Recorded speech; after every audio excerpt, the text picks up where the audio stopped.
ആലത്തൂർ പഞ്ചായത്തിൽ ജനകീയ മത്സ്യകൃഷി പദ്ധതിയുടെ ഭാഗമായി മത്സ്യക്കുഞ്ഞുങ്ങൾ വിതരണം ചെയ്തു. ജനകീയ മത്സ്യകൃഷി പദ്ധതിയുടെ രണ്ടാം ഘട്ടമായാണ് സ്വകാര്യ വ്യക്തികൾക്ക് മത്സ്യക്കുഞ്ഞുങ്ങൾ വിതരണം ചെയ്തത്. മത്സ്യക്കുഞ്ഞുങ്ങളുടെ വിതരണം ആലത്തൂർ പഞ്ചായത്ത് പ്രസിഡന്റ് ഷൈനി ഉദ്ഘാടനം ചെയ്തു.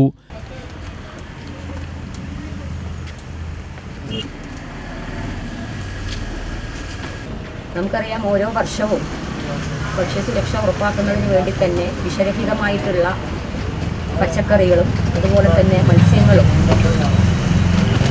ജനങ്ങൾക്ക് സൗകര്യപ്രദമാകുന്ന രീതിയിൽ കൃഷി നടത്തുന്നതിനാവശ്യമായിട്ടുള്ള എല്ലാ പ്രവർത്തനങ്ങളും അല്ലെങ്കിൽ എല്ലാ സംരംഭങ്ങളും നമ്മളെല്ലാ വർഷവും പദ്ധതി വെച്ചുകൊണ്ട് നടപ്പിലാക്കി വരുന്നുണ്ട്. അതിൻ്റെ അടിസ്ഥാനത്തിൽ തന്നെ പഞ്ചായത്തുകളും പൊതുകുളങ്ങളിലേക്കായിട്ടുള്ള മത്സ്യക്കുഞ്ഞുങ്ങൾ വിതരണം നടത്താറുണ്ട്.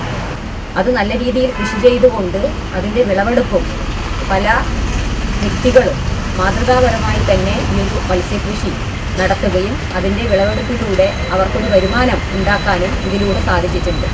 കൂടാതെ തന്നെ നമ്മുടെ പ്രദേശങ്ങളിലുള്ള ആളുകൾ നല്ല മത്സ്യം നൽകുക എന്നതുകൂടെ ഇതുകൊണ്ട് നമുക്ക് നേടിയെടുക്കാനായിട്ട് സാധിച്ചിട്ടുണ്ട്. അത് കൂടുതൽ ആളുകളിലേക്ക് വ്യാപിപ്പിച്ചുകൊണ്ട് ഈ ഒരു സംരംഭം ഇപ്പോൾ ആലത്തൂർ പഞ്ചായത്തിലുള്ള 27 പേരാണ് വന്നിട്ടുള്ളത്.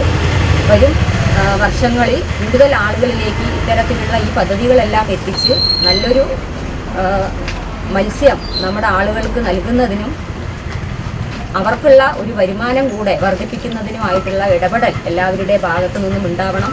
പഞ്ചായത്ത് വൈസ് പ്രസിഡന്റ് ചന്ദ്രൻ പെരുവായ്ക്കൽ അധ്യക്ഷനായി. Fisheries officer Arun Baby, aquacultural promoter K Krishnadas, Nidhimon, ward മെമ്പർമാർ തുടങ്ങിയവർ സംസാരിച്ചു. 27 കർഷകർക്കായി 50,000-ഓളം കാർപ്പ് മത്സ്യക്കുഞ്ഞുങ്ങളെയാണ് വിതരണം ചെയ്തത്.